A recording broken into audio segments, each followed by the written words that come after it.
Hello and welcome. My name is Jeffrey Kennedy and welcome back to another episode of Elliott Wave Junctures. One of the best ways to actually identify significant price moves, those long-term type price moves, reliably, is to look for reliable chart patterns or reliable bar patterns in this instance on long-term price charts, weekly, monthly, and even quarterly. Okay, now the bar pattern I want to focus on today is what I call a double close key reversal. Specifically, sometimes I refer to it as a double close key reversal outside bar combination. Now first, let me show you, kind of explain you the specific bar pattern here.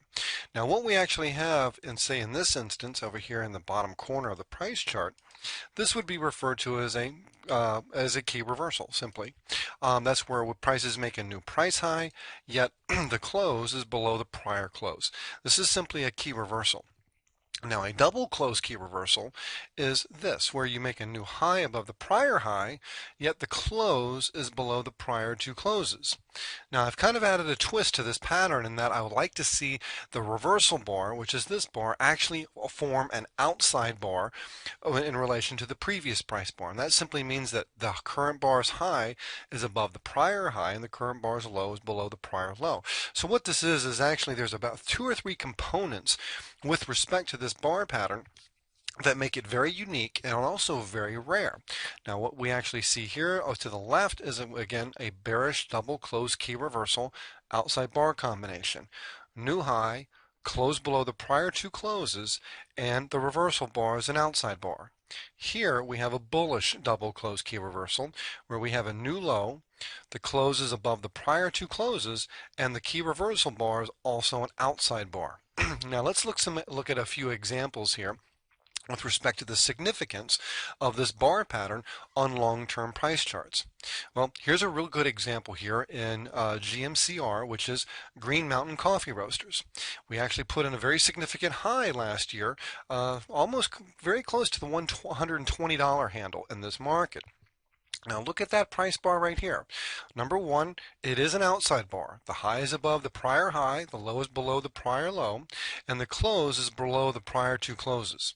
Look at what happened as a result of that. From almost $120 a share in 2011, we've subsequently seen this market fall to $23 roughly.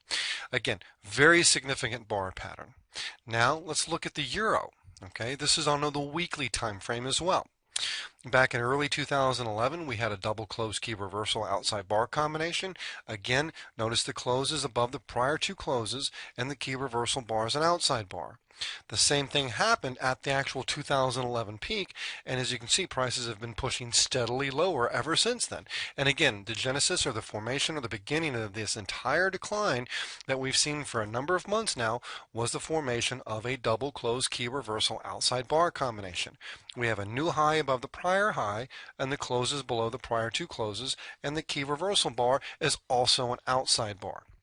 Now, part of the reason I'm having this lesson now with respect to this pattern, this specific pattern on the long-term price charts, and again, it's a very simple way to identify significant sizable price moves. Simply increase the time frame from, say, intraday to daily, but go from there to weekly, monthly, or even quarterly. And depending on your charting platform or charting software, you might even be able to make these individual price bars represent, say, 2 weeks worth of trading or even 3 weeks worth of trading as well.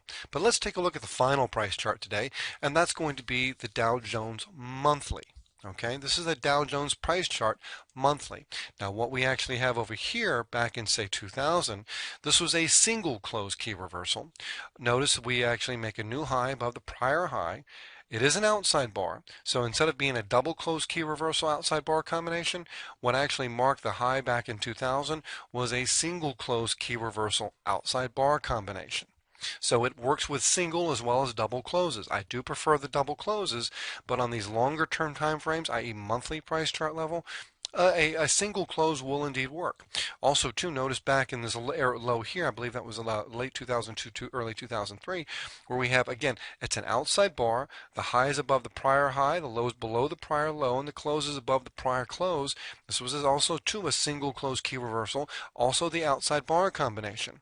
Now, what we've actually formed this past month, or the current month, which is the month of May, It appears that we're working a double closed key reversal outside bar combination, where the high of the current month is above the high of last month, and the close of the current month is below the prior two monthly closes, which would be April and March. Could be significant, certainly something worth watching. That about does it for today.